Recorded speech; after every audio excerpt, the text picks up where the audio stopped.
കടുത്ത വേനലിൽ ഭീകരമായ കുടിവെള്ളക്ഷാമമാണ് വെങ്ങലോട് കോളനിയിലെ ആദിവാസി വിഭാഗക്കാർ ഉൾപ്പെടെയുള്ള ആളുകൾ നേരിടുന്നത്. മലയോര മേഖലയായ കാളുക, കൊട്ടിയൂർ എന്നിവിടങ്ങളിൽ വർഷങ്ങളായിട്ടും കുടിവെള്ളക്ഷാമത്തിന് പരിഹാരമായിട്ടില്ല. ജലക്ഷാമം അകറ്റാൻ കേളകത്തെ ITC വേങ്ങലോട് കോളനിയിലുള്ളവർക്ക് കുളം നിർമ്മിച്ചു നൽകിയിരുന്നു.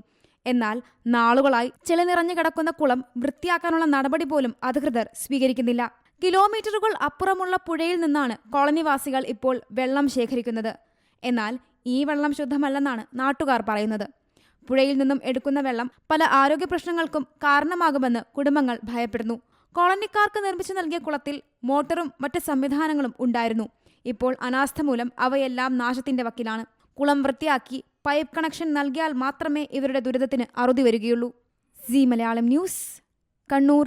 ഏറ്റവും പുതിയ വാർത്തകളും വിശേഷങ്ങളും വിരൽത്തുമ്പിലറിയാൻ സി മലയാളം ന്യൂസ് എല്ലാ ഡിജിറ്റൽ പ്ലാറ്റ്ഫോമുകളിലും ലഭ്യം.